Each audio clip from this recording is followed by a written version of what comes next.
கறிக்கடைக்காரர் தங்கச்சி மகன் கல்யாணன்றதுனால வந்துட்டு பரபரப்பாக அங்கங்கே வேலை செஞ்சுட்டு இருக்காங்க. பார்த்தீங்கன்னா, இன்னொரு பக்கம் முத்துவுமே வேலை செஞ்சுட்டு இருக்காரு.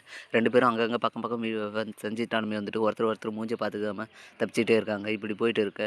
இன்னொரு பக்கம் பார்த்தீங்கன்னா, கறி மண்டபத்தில பார்த்தீங்கன்னா, நகைய திருட்டு போக 2 பேர் வந்துட்டு வராங்க. அத பார்த்த முத்து பார்த்தீங்கன்னா, என்ன கல்யாண மண்டபத்தில பாட்டிலெல்லாம் எடுத்துன்னு போறீங்க அப்படின்னு சொல்லி நிறுத்தி கேட்க, அவ பேரன் வந்தான் பார்த்தீங்கன்னா, இருக்கிறவங்கலாம் வந்து நகைய திருட்டு போறான் புடிங்கன்னு சொல்ல, உடனே முத்து பார்த்தீங்கன்னா, அவங்கள புடிச்சு அடிச்சு பார்த்தீங்கன்னா, "ஏன்டா நகைய திருடுற கும்பலடா, இப்பதான் பாட்டில் திருடுற மாரி இது பண்ண போறீங்களாடா அப்படின்னு சொல்லிட்டு பார்த்தீங்கன்னா, புடிச்சு நகையெல்லாம் மீட்டு குடுத்துருவாரு. ஆனா இதெல்லாம் தெரியாது. மனோஜ் பார்த்தீங்கன்னா, முத்து கையில பாட்டில் இருக்கிறத பார்த்துட்டு, தான் அம்மாகிட்டயும் எல்லார்கிட்டயும் பார்த்தீங்கன்னா, முத்து இங்க வந்து வேலைய ஆரம்பிச்சுட்டான். குடிக்க பார்த்தீங்கன்னா, இங்க மண்டபத்திலயும் குடிக்க ஆரம்பிச்சுட்டாம்மா அப்படின்னு சொல்ல, உடனே இத கேட்ட முத்து பார்த்தீங்கன்னா, "ஏன்டா அங்க என்ன நடந்ததுன்னே தெரியாம நீ வந்து என்ன குடிகாரன்னு சொல்லிட்டு இருக்க" அப்படின்னு சொல்ல, "டேய் நீ குடிகாரன் தான்டா, நீ எங்க வந்து திருந்த போற?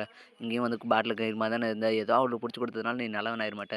நீ என்னதான் இருந்தாலும் குடிகாரன் தானே" அப்படின்னு சொல்லி பார்த்தீங்கன்னா, மட்டம் தட்ட, உடனே முத்துவும் மீனாவும் பார்த்தீங்கன்னா, தலை குனிஞ்சு நிக்கிறாங்க. எல்லாருமே பார்த்தீங்கன்னா ஒரு மாதிரியா பார்க்க, உடனே மீனா பார்த்துட்டிங்கன்னா, என் புருஷன் குடிகாரன் தான். ஆனா வந்து உங்கள மாரி ஃப்ராடுத்தனம் பண்றவரு இல்ல. ரொம்ப நல்லவரு அப்படின்ற மாரி சப்போர்ட் பண்ணிட்டு பார்த்தீங்கன்னா, முத்துவ கூப்பிட்டு ஆறுதல் சொல்லிட்டு இருக்காங்க. இன்னொரு பக்கம் பார்த்தீங்கன்னா, பரசு இருந்துட்டு நகைய பிடிச்சு குடுத்தவங்கள வந்துட்டு பாராட்டணுங்க அப்படின்னு சொல்லி பேசிட்டு இருக்க, உடனே கைக்காரரும் பார்த்தீங்கன்னா, கண்டிப்பாங்க.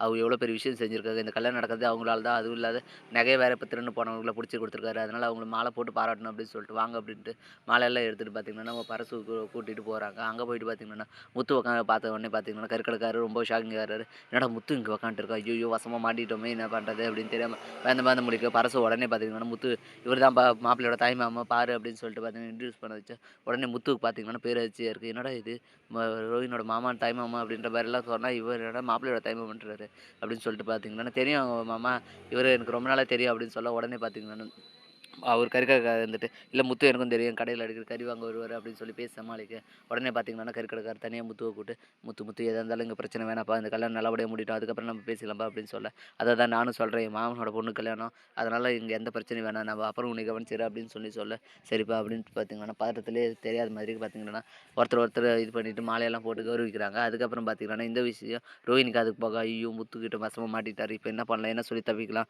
அத்தை கையிலலாம் படுறதுக்கு முன்னாடி அவர் எப்படியானா வந்துட்டு ஒழிச்சு வைக்கணும். அத்தை கண்ணில் மட்டும் பட்டாருன்னா நான் அவ்வளோதான் செத்தேன். முத்து பிரச்சனை இல்ல. எதனா ஒண்ணு சமாளிச்சிடலாம். ஆனா அத்தை கையிலயோ இல்ல நம்ம மாமா கையில பட்டா தான் ரொம்ப பிரச்சனை அப்படின்ற மாரி சொல்லிட்டு, கறிக்கடைக்காரர் பார்த்தீங்கன்னா, கொஞ்ச நாள் மாமனார் போற வரைக்கும் கொஞ்சம் ஒளிஞ்சு ஒளிஞ்சு இருங்க. அவர் கண்ணில் எப்படியும் தயவு செஞ்சு பட்டுறாதீங்க அப்படின்னு சொல்ல, என்னம்மா பேசிட்டு இருக்க? இது தங்கச்சியோட மகன் கல்யாணம். நான் தான் வந்து முன்னாடி நின்று எல்லாம் செய்யணும். உனக்கு ஹெல்ப் பண்ண போய் இப்ப நான் வசமா மாட்டிட்டேன் பாரு. நான் என்ன பண்றதுன்னு தெரியல அப்படின்னு சொல்லிட்டு பார்த்தீங்கன்னா, கறிக்கடைக்காரருமே பார்த்தீங்கன்னா தவிச்சிட்டு இருக்காரு. இப்படி தான் வரப்போற எபிசோட் வந்து போப்போது. அடுத்து என்னலாம் இன்ட்ரெஸ்டிங் நடக்க போகுதுன்றத நான் பொறுத்திருந்து தான் பார்க்கணும். மேலும் இது போன்ற அப்டேட்ஸ் தெரிந்து கொள்ள மறக்காம நம்ம சேனலை சப்ஸ்கிரைப் பண்ணுறங்க கூட பெல் பட்டனையும் அழுத்துங்க. அப்போ தான் நான் போடுற ஒவ்வொரு வீடியோ உங்களுக்கு நோட்டிஃபிகேஷன் வரும். தேங்க்யூ.